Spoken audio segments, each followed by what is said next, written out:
Hello everyone. Life की बहुत सारी डिफरेंट एंगेजमेंट्स और दूसरी चीज़ों की वजह से काफ़ी वक्त से इस चैनल पे आके बात करने का टाइम कह सकते हैं नहीं मिला या प्रायोरिटी नहीं दी। लेकिन आजकल जो सिचुएशन है ये शायद इंसान को ज़बरदस्ती पुश कर देती है कि वो कुछ कहना कहना पड़ता ही है उसको,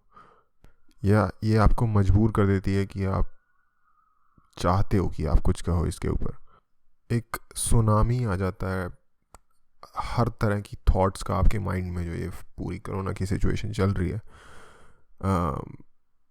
इसके अंदर, और आपको एक आउटलेट चाहिए होता है कि आप उसे बाहर निकालो। तो ऑल्दो मैं बहुत टाइम से इस प्लेटफॉर्म से अलग रह रहा था डिफरेंट रीजन, पर्सनल रीजंस की वजह से, लेकिन I don't know, I think मुझे कुछ लेट आउट के लिए ऑप्शन चाहिए। तो कोई रिफ़्रेशर की मुझे लगता नहीं है ज़रूरत है, हर किसी को पता है पूरी दुनिया में शायद इससे ज़्यादा पॉपुलर अभी कोई और चीज़ नहीं होगी। जो भी कुछ हो रहा है, लोग बीमार हो रहे हैं, लोग अपना बिजनेस काम खो रहे हैं, बहुत सारे लोग अपने लव्ड वन को खो चुके हैं। तो क्या हो रहा है इस पे तो मैं शायद इतना ज़्यादा बात करना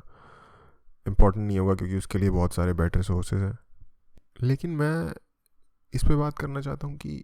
ये सारी सिचुएशन के साथ अपने माइंड को एडजस्ट कैसे किया जाए, या फिर कैसे इसे देखा जाए, ये हो क्या रहा है इसको समझा कैसे जाए, how to wrap our minds around the whole thing that's going on. अच्छा, एक चीज़ ये है कि इस पूरी सिचुएशन का, इस एडवर्सिटी का अगर आप निचोड़ निकालना चाहो कि ये अच्छी चीज़ है बुरी चीज़ है, इसका फ़ायदा है नुकसान है, और मैं इसका फ़ायदा नुकसान निकालने की बात कर रहा हूँ जबकि मैं इसे एडवर्सिटी कॉल कर रहा हूँ। लेकिन फिर भी अगर कुछ चीज़ें हम देखें, अगर हम पर्सपेक्टिव में रख के लाइफ में चीज़ों को देखें, तो हमें ये पता चलता है कि एक तरफ तो जहाँ इससे बहुत सारी प्रॉब्लम्स क्रिएट हो रही हैं, वहीं इससे कुछ बेटर चीज़ें भी लाइफ की अनअर्थ हुई है या निकल के सामने आई हैं। और मैं ये बात ये जानते हुए कह रहा हूँ कि इस चीज़ ने एक बहुत बड़ा mental, physical, psychological, financial toll पूरी दुनिया के ऊपर ही लिया है। पूरी दुनिया का फाइनेंशियल सिस्टम, लाइक लोगों को इस बात की ज़्यादा टेंशन है कि पूरी दुनिया की इकोनॉमी कैसे रीबाउंड होगी इस सिचुएशन के बाद, मुकाबले इसके कि कितने लोग मरेंगे और इससे कैसे छुटकारा पाया जाए। ज़्यादा लोगों की टेंशन इकोनॉमिक साइड से ज़्यादा बढ़ी है। बट स्टिल अगर हम कुछ चीज़ों को पर्सपेक्टिव में देखें, जिसमें से कि पहली चीज़ तो ये है कि अगर आप देखें तो नेचर को एक ब्रीदिंग टाइम मिल गया है, एक ब्रीदिंग ब्रेक, ब्रीदर मिल गया है। उसका एग्जांपल हम न्यूज़ में आए दिन देखते रहते हैं कि एयर क्वालिटी बेटर हो गई है, नदियाँ या दूसरी वाटर बॉडीज़ जो हैं उनका पानी प्यूरिफाई हो गया है। तो नेचर को एक ब्रीदर मिला है जो हम दिन रात अब्यूज़ कर रहे थे as a whole being, as a whole species इस अर्थ को, जो कि अपने आप में एक आयरॉनिकल सिचुएशन है कि एक ऐसी चीज़ से हमें इस चीज़ के बारे में, एक ऐसे पेंडेमिक की वजह से हमें इस चीज़ को अच्छा करने का एक मौका मिला, या अच्छा हमें ज़बरदस्ती करना पड़ रहा है। एक जो मेरी पर्सनल ऑब्जर्वेशन है वो ये है कि जब ये पेंडेमिक स्टार्ट हुआ था तो एक इनिशियल लोगों ने जमाखोरी शुरू कर दी थी, होर्डिंग शुरू कर दी थी, जिसकी कारण कि वो बाद में लोगों को उन चीज़ों को महंगा बेच पाए जिन चीज़ों की उस वक्त बहुत ज़्यादा ज़बरदस्त ज़रूरत थी। और लोगों ने अपने घर में ग्रोसरीज भरना शुरू कर दी थी, ज़रूरत से ज़्यादा ख़रीदारी अपने आप को सेफ रखने के लिए करना शुरू कर दी थी। तो अगर उस इनिशियल सेल्फिशनेस वाले बिहेवियर को अगर थोड़ा सा साइड पे रख के देखा जाए, तो उसके बाद जो लोग जिस तरीके से पूरी दुनिया में एक दूसरे की हेल्प किसी टेंजिबल तरीके से या किसी मोराल बढ़ाने के तरीके से, मनोबल स्ट्रॉन्ग करने के तरीके से जो एक दूसरे की हेल्प के लिए लोग आए हैं, जिस तरीके से लोग मेडिकल स्टाफ को और जितना भी सपोर्ट स्टाफ है उनको सपोर्ट करने के लिए निकल के आए हैं, एक दूसरे को सपोर्ट करने के लिए निकल के आए हैं, तो इन चीज़ों को देख के इंसान का एक विश्वास और पक्का हो जाता है कि ह्यूमैनिटी में जो एक एक दूसरे के लिए साथ आने की बुरे वक्त में जो एक क्वालिटी है वो अभी भी ज़िंदा है, और उसका एक बहुत ज़बरदस्त डिस्प्ले देखने को इस सिचुएशन में मिला है, जो कि आई थिंक हमारे मोरल्स, जो कि शायद one of the most important thing है हमारी एग्जिस्टेंस के लिए, उसको इस पूरे सिचुएशन ने स्ट्रॉन्ग किया है। इसके अलावा ये शायद बहुत बिज़ार लगे सुनने में कि ऑल्दो अब तक 2 लाख से ज़्यादा लोग इस बीमारी की वजह से पूरी दुनिया में अपनी जान से जा चुके हैं, लेकिन बहुत सारी प्रोजेक्शंस ये शो करती हैं कि सिर्फ रोड एक्सीडेंट और एयर क्वालिटी में बेहतरी होने की वजह से लॉन्ग टर्म में जितने लोगों की डेथ होती, इन सारे अगर ये ना होता, उसके मुकाबले ये डेथ कुछ भी नहीं है जो 200,000 मोर देन 200,000 डेथ्स हुई हैं। मैं ये नहीं कह रहा हूँ कि ये बेटर ऑप्शन था, अच्छा ये हमें अच्छा ऑप्शन मिल गया, लेकिन ये भी एक सोचने वाली बात है कि हम अब तक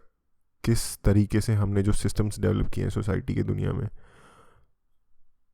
उनमें किस तरीके की बेहतरी लाने की ज़रूरत है। यहाँ पे किसी की भी गलती नहीं है कोई, लेकिन रिफॉर्म्स की ज़रूरत और बेटरमेंट की ज़रूरत हमेशा रहती है। शायद ये थॉट प्रेवलेंट होना चाहिए। और फाइनली एक चीज़ जो जब ये पूरी सिचुएशन ख़त्म हो जाएगी उसके बाद हम उम्मीद कर सकते हैं, जो कि पिछली चीज़ से रिलेटेड है कि रिफॉर्म्स की ज़रूरत है, कि जब ये सिचुएशन ख़त्म हो जाएगी तो पूरी दुनिया की हर कंट्री में एक रोबस्ट हेल्थ सिस्टम सामने आएगा, या एटलीस्ट जो लोग इससे फ़ायदा उठाना चाहें उन कंट्रीज़ में, और जो कि एक ब्लेसिंग होगी इन डिस्गाइज।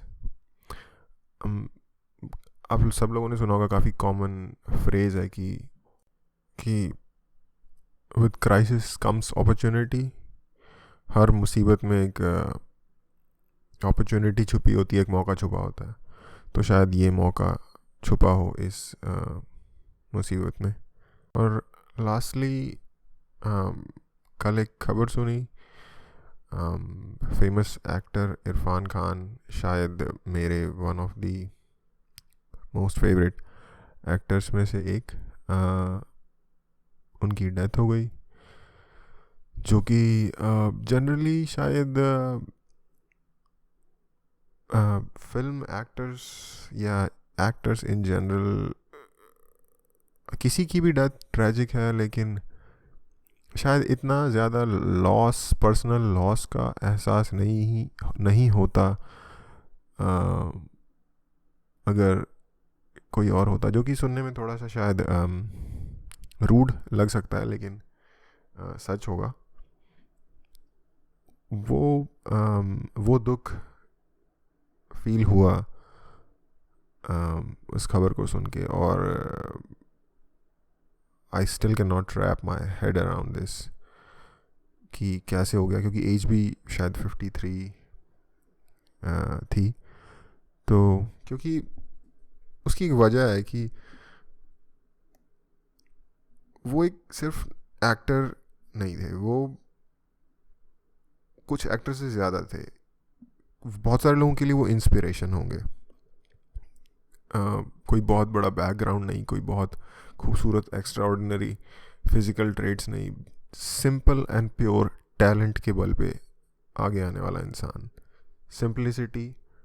ट्रूथफुलनेस एम्बॉडीड, सच्चा और सिंपल बंदा आपको एहसास कराता है कि आज भी अगर आपके अंदर प्योर टैलेंट है और आपके अंदर विल है, तो आप जो आप चाहो वो कॉन्कर कर सकते हो। तो वो बंदा उस चीज़ की एम्बॉडीमेंट था, और शायद उस चीज़ को रिप्रेजेंट करने वाले एक और पर्सन का दुनिया से चले जाना वो वजह है कि जो दुख है वो थोड़ा ज़्यादा फील हो रहा है। खैर, एनीवेज, जब जिसका टाइम आता है तो शायद